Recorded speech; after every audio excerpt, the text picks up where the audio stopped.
So this is a VR to Southern Paladin, also known as Lambdog 76, because apparently one channel is not enough for him.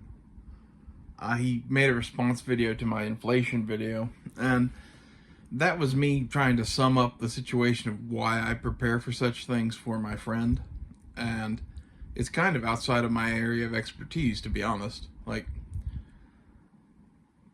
I would say I know more about the economy and inflation and economics than most people, but I'm no economist or anything like that, and clearly you know things that I do not. So I defer to you somewhat on this, but at the same time, I see a lot of things in my life where the experts are wrong about things because they are used to, you know, normal or whatever, and things come up that are catastrophes or whatever. Like, no one saw COVID coming, and COVID made me more correct than I've ever been about this sort of shit. And now we're at a point where we're fighting a proxy war with Russia again.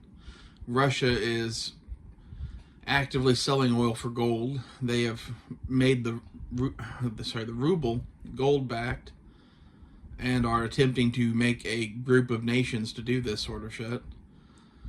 And I think all of that kind of matters more than any of the stuff that you talked about. As far as the boom bust cycle goes, I think that's an interesting topic, because if you look at like the Great Depression, everybody thinks that, well, that was a shocking thing and it came out of nowhere and whatever. And had I been alive in like 1910, I would have been saying the sky was falling then, because we were doomed to, a similar fate.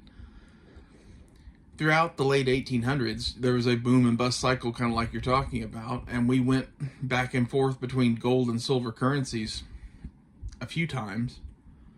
Usually it was some mixture of them or whatever, but like, one of the things you have to get about silver in the US is we've always, or traditionally back in the day, always had coins made of silver.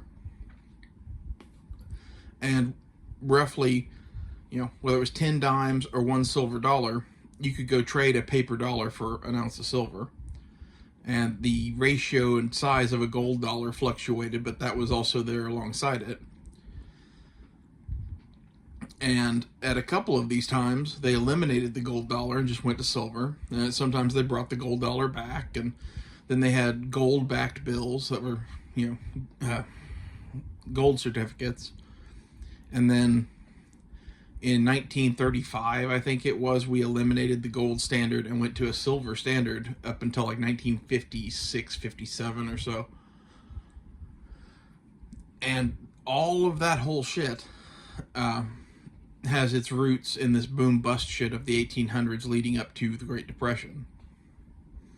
Like, The Wizard of Oz was written about the gold and silver certificate shit. The guy that wrote that book was basically an anti-gold guy and a pro-silver guy, and the ruby slippers in the Wizard of Oz were originally silver slippers, and she was walking down the yellow brick road, the golden brick road, to possibly get home and fix everything, but the thing that made her actually go home was the silver slippers that she was always wearing the whole time, and it was meant to be a kind of political hit piece about this sort of shit. I think that's interesting how long this debate has been going on. I think no matter what, having a real currency backed by something is better than our current situation. Like, the guy that wrote The Wizard of Oz couldn't have even fucking imagined fiat currency. I don't know what his take on that would be, but I'm sure it wouldn't be good if he's saying that it should be a silver-backed currency instead of a gold-backed currency. Like, that's the argument of the day, is which precious metal to back your paper with. And that boom-bust cycle was stabilized by various things leading up to World War I and the aftermath of World War I, like you said itself. The World Wars put us into a position economically that no country on earth has ever been in. Like, every other country on the planet that had a manufacturing base was decimated to the point where they didn't make shit anymore, or if they did, it was going to be expensive because they're setting up brand new production lines, whereas the US at the time was already one of the largest manufacturing bases in the world, and we were completely untouched because of our geography. And like you said, since World War II, basically, we've been set up in this power position where we rule the world. And now we're kind of seeing the end of that. We're in the death throes of it, exactly like you said. And that could just be what we're seeing. But some of this also could be the prelude to World War III. Like, how do you reestablish that sort of a dominance again if you're the U.S.? World War III would do it, especially if it was non-nuclear. If it's nuclear, you know, who was it that said, I don't know what weapons World War III will be fought with, but I can tell you World War IV will be fought with sticks and stones. That's probably pretty accurate. Like, if we use nukes on a global scale, we're probably just done. You know, it may not be as bad as people say. I kind of have that conspiracy theory that nuclear winter isn't a real thing, but I could totally be wrong about that, just like I could totally be wrong about our economic situation. But based on recent history, I don't think I am. We're entering into a more unstable time, and that makes the future less predictable than it ever has been. And all of the economists that, you know, talk about this sort of shit assume that, you know, things are going to be relatively stable and things aren't going to, you know, freak the fuck out, that, you know, Russia isn't going to invade Ukraine, that COVID-19 isn't going to happen, etc. And these worldwide political events and wars and plagues, if you want to call COVID-19 that, directly affect our money.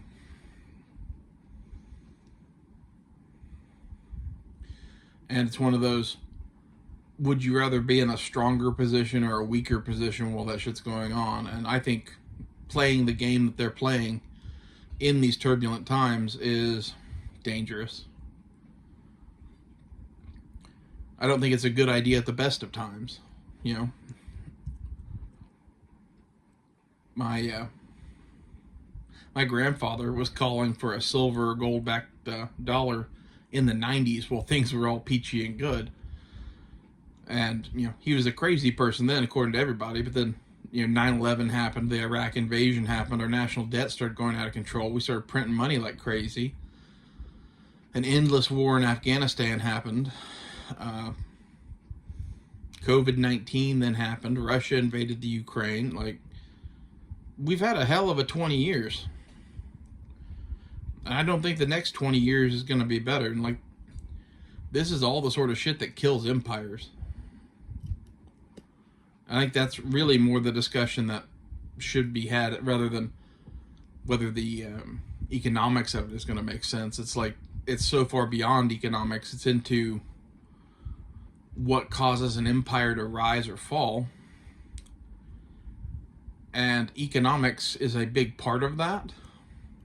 And as far as an economic superpower goes, you know, we're in a good position, right? Supposedly. But we really don't make anything here anymore.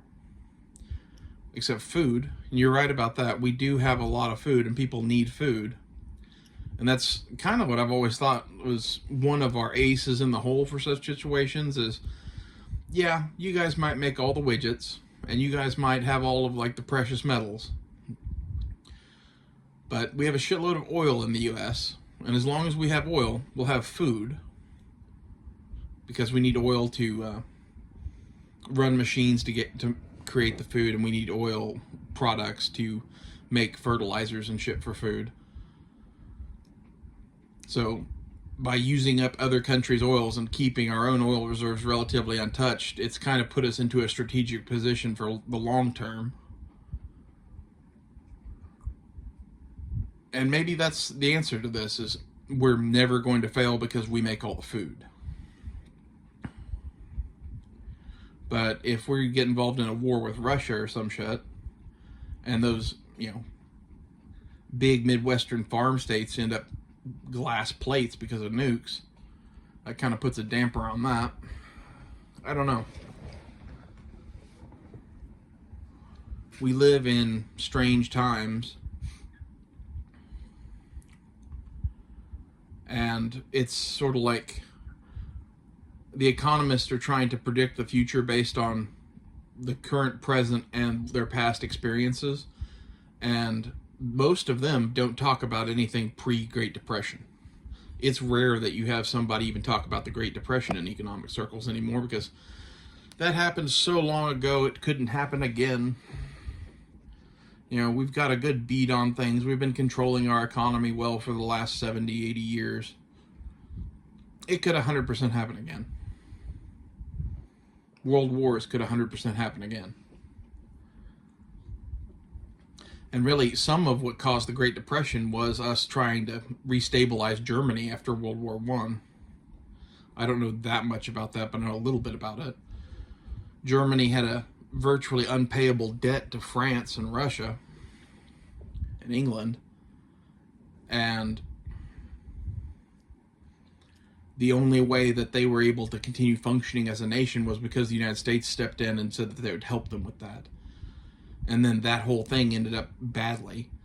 And that caused the Great Depression and Weimar Germany and all of that to happen kind of all at the same time. And the U.S. weathered it better than Germany did, because at that particular time, we had a gold-backed currency and a bunch of gold reserves, and could eliminate that, go to a silver-backed currency, and stay solvent. And that was kind of what we did.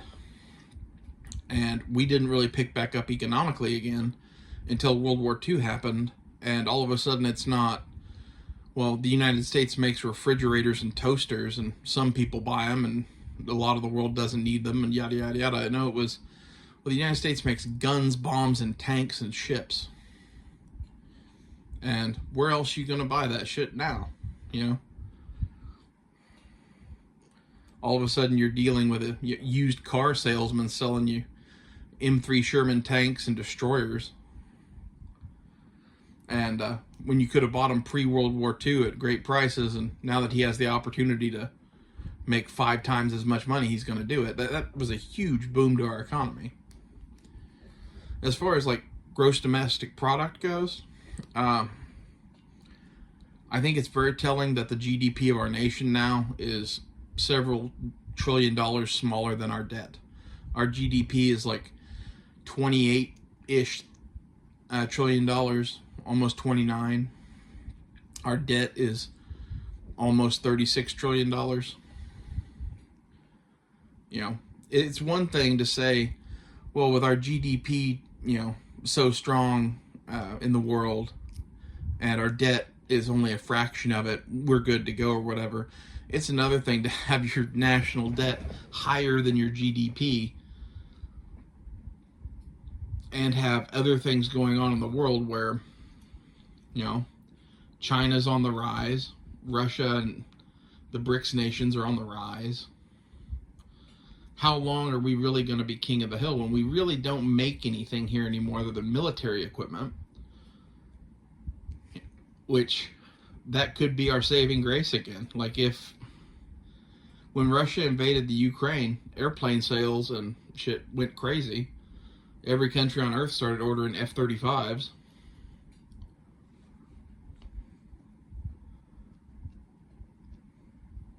I don't know. I guess maybe I'm just a doomer when it comes to economics, but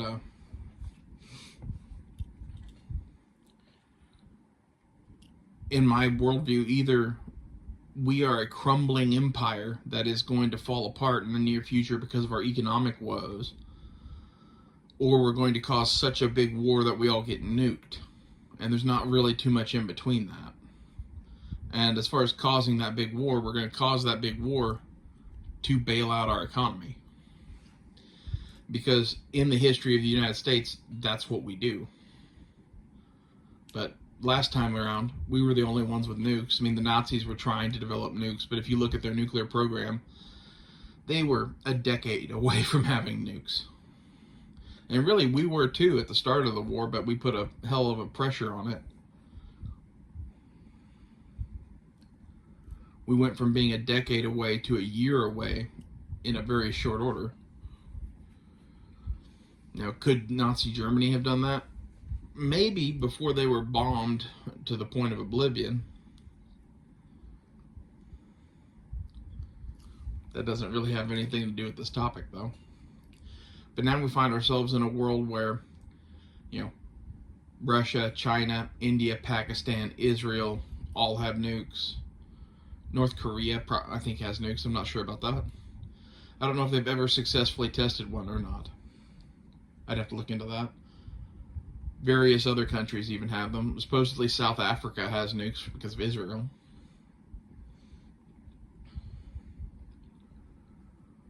And if a world war ever lights off again, which it,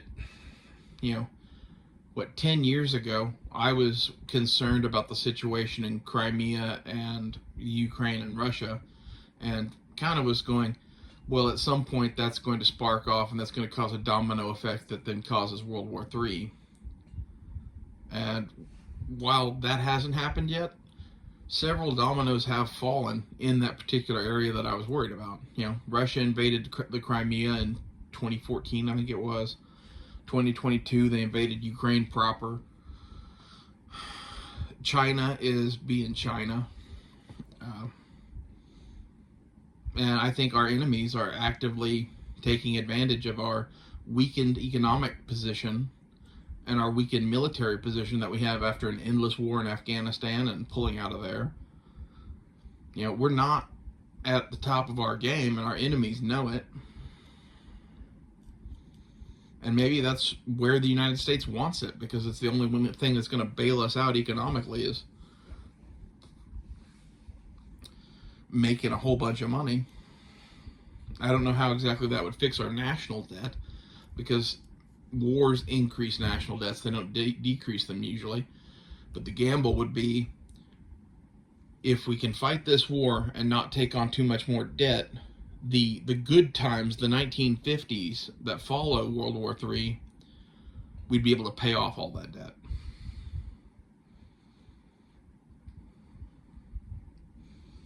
And I think there's a real chance that we have a non-nuclear world war. It's one of those things that, would there be tactical nukes used? I don't know. I can't predict that one way or the other, but I think pretty much everybody is at the point where we disagree enough to where some fights are going to happen, but we all know that the nuclear thing isn't really a thing that you can win, and everyone's afraid to use them. But the territorial gains that what Russia wants, they don't really need nukes for. The territorial gains that China wants, they don't really want to use nukes for. So if they don't use nukes, we won't use nukes. And, by next week, it'll be back to horses and swords and, we'll have duels like in the fucking Middle Ages to settle our disputes. Not really. It'll be World War II style combat. If you look at the stuff going on in Ukraine, that is full-on World War I style combat because of some of the changes in technology that have eliminated the tank as a useful item on the battlefield. If you listen to the tank people, they'll tell you, oh, that's not true, tanks are still useful, whatever. Yeah, bullshit. The Javelin missile has pretty much made the Russian tank an obsolete unit that is ineffective. The American tanks are slightly more effective because the Russians don't have Javelin missiles, but what they do have are all sorts of artillery and drones that they are using to take those out before they can do any good. So you have this massed infantry war where it's being fought in trenches, and I don't know how that shit ends. If it goes like World War I did, though, like we're going to see new technologies change shit on the battle space, and does that eventually mean DARPA unleashes the robotic soldiers that they've been developing, whether they're, like small tank type things or, full-on Terminators? I don't know. But if you look at some of the advancements in robotics that have been happening over the last 20 years, we're not that far away from such things. And some of our adversaries are a long way away from such things. As advanced as Russia and China claim to be, we still have the technological edge. The advantage Russia and China, I think, have is they have the supply chain edge. Everything is made in China. And when it comes to the Russian military equipment, they make their own ammunition and artillery shells, and they can make way more of both of those things than we can make of our things. So, in a prolonged World War I style artillery and infantry trench war, Russia wins. And they know that. That's why they're fighting that particular kind of war with us right now. And they're, moving the football forward a little bit of a time every day in Ukraine until they get to wherever it is they want to get, which is probably taking the whole country at this point. How long will that take? God fucking knows. Do they have enough men for that? I don't know. But Russia has a hell of a lot of people, and I heard some friends of mine talking about guys in Siberia getting draft notices who are like reindeer herders and shit. So they're going to pull from everybody. Russia in World War II was not to be underestimated. When they lost their manufacturing bases, they went to Central Asia and built a new manufacturing base. And the Chinese did pretty much the same thing, largely with the help of the Russians. The communist forces of the Chinese had basically the same people that were building the Russian industrial base, help them come and set up giant factories in inland China to fight the Japanese. Despite Russia wanting to stay neutral against the Japanese because they're historic enemies and allies of the Germans, and they're already fighting the Germans, and they don't want a two-front war.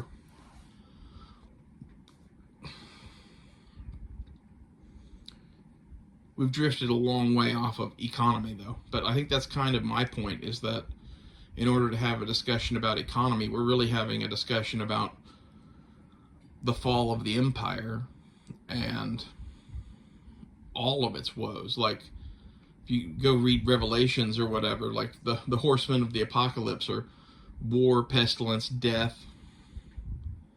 We got many of the horsemen riding around the world right now just going nuts. And there's shit going on in Israel too, and like, not to get religious on you, but how long until someone thinks it's Jesus coming back to fucking Israel or some shit? And, the Antichrist shows up or whatever. If you believe any of that shit, I don't know that I do, but it certainly seems like there's some biblical level things going on in the world. It's at least interesting. And it's all of that shit that makes me worry about our economy more than, we're printing money like crazy. It's the situation in which we find ourselves printing that money. How long can the printer go burr before the fucker breaks when we're fighting a war?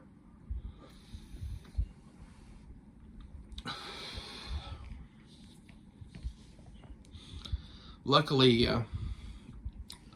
we do kind of outspend everybody militarily on the planet and have for the last, 50, 60, 70 years.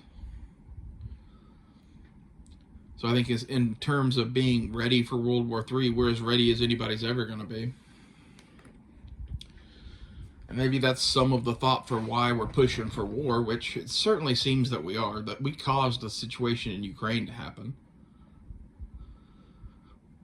Are we picking a fight with Russia just to do this? And maybe it's one of those things where we're worried about a war with China, but we're more worried about a war with Russia and China at the same time. We want to get Russia out of the way, or distracted enough to where they don't help the Chinese.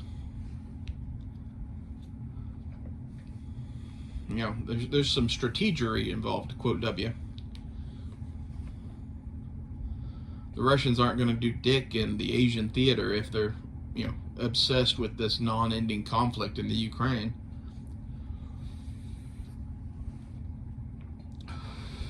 But at the same time, it's strengthened the ties between Russia and China like never before. You know, the Russians and the Chinese for a long time hated each other. You know, Mao and Stalin had a falling out, and ever since then, they really weren't the best of buddies. And now Xi Jinping and Putin are back as being best friends again because they're in the I Hate America club. Or at least we don't want Americans dictating what we can or cannot do in our own theater of influence.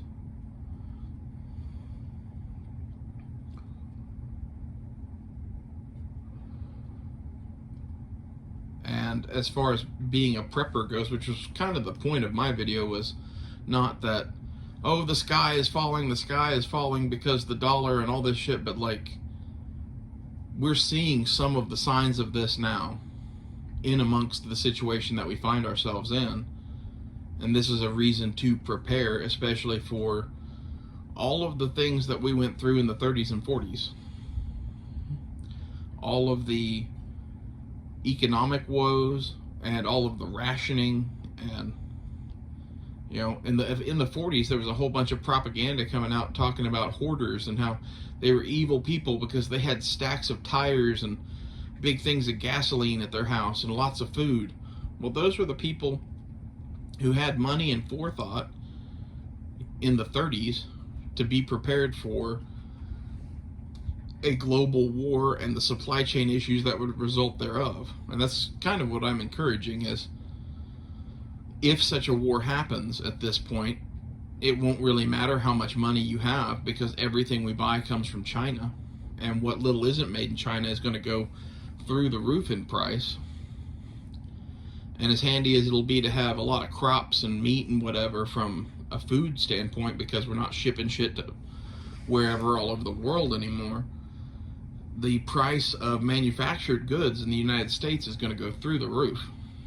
Whether it's phones and tablets or fishing equipment or knives or whatever have you, ammunition and arms are going to go fucking nuts. The food thing, I'm not really 100% worried about because of how much of it is grown where I am. But yet we saw rationing here in World War II. Not to the extent there was in England. Like, if I were in England right now, I would be a hell of a lot more worried about that shit than I would be if I lived in, you know, anywhere we live.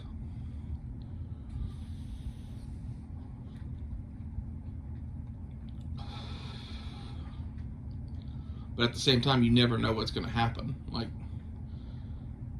could the supply chain break down to the point that we aren't growing crops anymore? Like, none of the farm equipment works. I kind of find that unlikely, because most of the farm equipment is actually made in America, serviced in America, but it's using a bunch of parts from China, so there's that aspect of it. The fuel could be made in America again. How many of our manufactured components on things that are made in America are made in China? Like, that's a real question. Because I guarantee you, in terms of like car parts and tractor parts and that sort of thing, there's a not insignificant portion of the chips and gaskets and small bits and bobs that are in those things that are made overseas. And everything today is designed to rely upon a supply chain system for spare parts, where it's, like you said, a just-in-time supply system. We've already seen that break down during COVID. We've seen what it did to the car market. What would World War III non-nuclear do to the tractors, do to, you know, insert piece of equipment here? Could we start making that stuff in the US again? Some of it, surely, but some of it would take a while. And maybe there's 5 or 10 bad years where there's no crops because of it. So, I don't know. Maybe I'm just got this whole situation wrong, but I think I'm looking at a much bigger picture and a much longer view of history than our economists do. And it's almost as though I discount anything from the world of economics or anything that they say, because none of it really matters. And the reason none of it really matters is they're looking at the last 30, 40 years of history and basing all of their movements based on that, when I'm looking at the last 500 years of history and what happens to empires. They tend to crumble and die at some point. And are we watching that happen now? Or are we watching the death rattles of our post-World War II economy?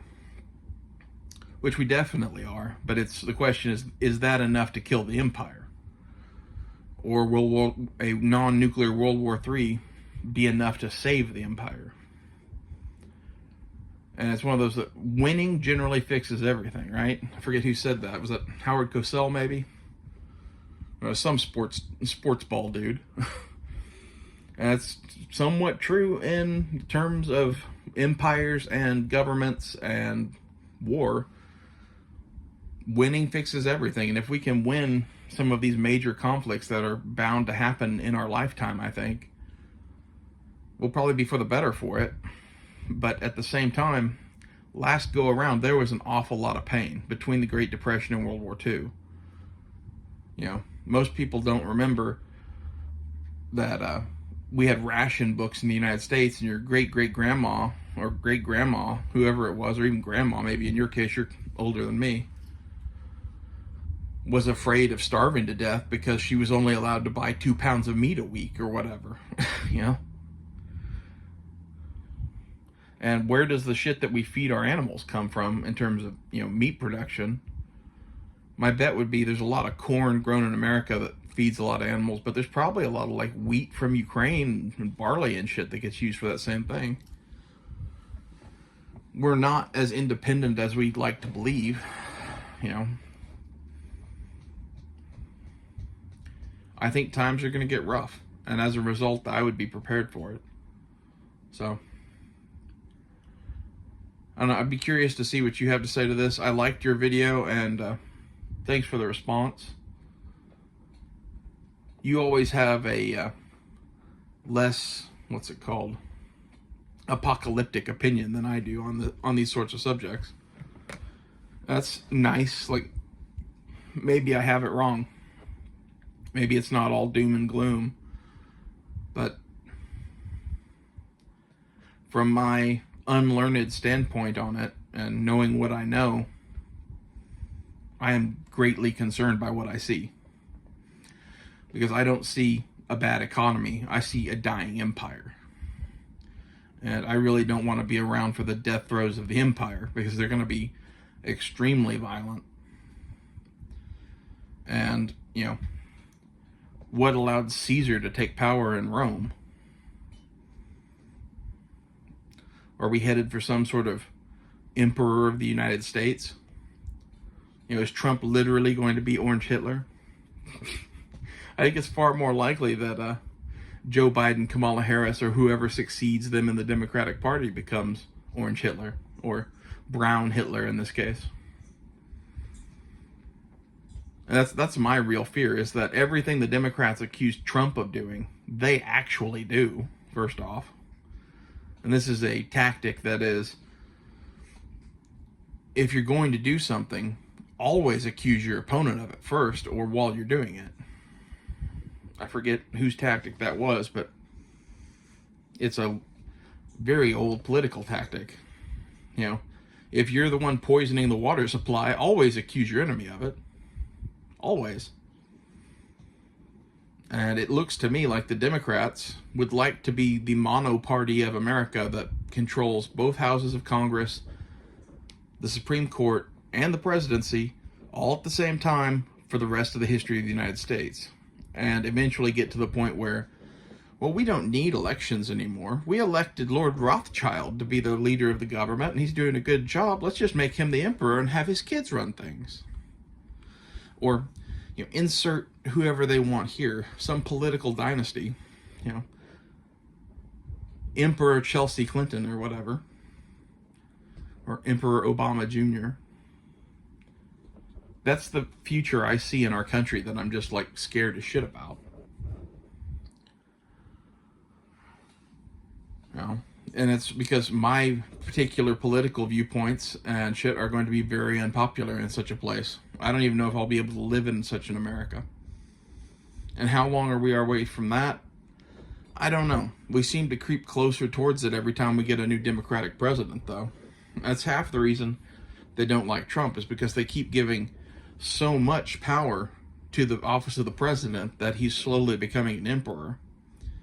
And now you have that emperor's office manned by this orange crazy man that believes in freedom. Like, that's bad for them. And they would feel that way whether it was Trump or not. If it was Mitt Romney getting in that office, they wouldn't like him either. They'd be saying all the same shit about him. Except Trump has the added horrible thing that he's not one of the club. He's an outsider. And that means they up their rhetoric even more. He's not just a danger to democracy. He's Orange Hitler. He's eventually going to take over this place. While meanwhile thwarting our efforts to actually take over this place. Like I said, man, I enjoyed the response, and thank you for watching my videos, and I'll see you guys later.